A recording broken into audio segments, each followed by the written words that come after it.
Here's the basic problem. If I ask how I know there's a chair or how I know there's a table in the room in front of me, we think we have a sketch of an answer to a question like that. There's light in the room, some of the light bounces off the table, some of that reflected light, enters my eye, produces certain electrical excitations in my retina. Those excitations in turn produce certain sorts of expectations in my optic nerve, and those produce further such excitations in my visual cortex, and yada, yada, yada. And there's a whole chain of physical causes and effects which eventually get my brain into that physical state or one of that set of physical states associated with seeing a table in the room.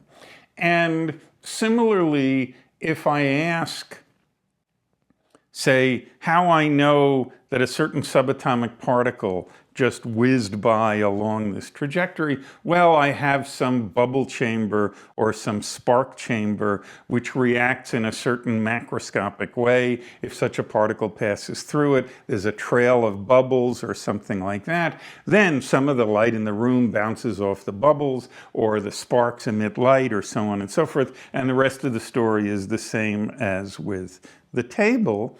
And it goes without saying that our conviction is that all of the steps in these chains that I just described occur in strict accordance with whatever the fundamental laws of physics may happen to be. I grant this so far. And the thought is that it's a very firm expectation we have of our scientific investigation of the world that it's going to show us that it's going to be able to tell us a story that has the general form that I just described, of how I know there's a table in the room, or how I know a certain subatomic particle just arced by in this way.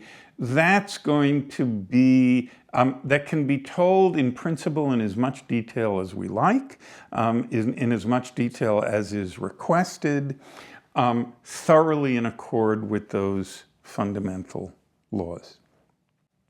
And the short way to describe what the problem about measurement is in quantum mechanics is that the story, or the story format that I just described, radically breaks down in the case of quantum mechanics.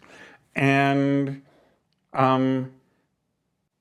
that's very surprising, that's very unsettling, and it amounts to a problem that you have to figure out what to do with, okay?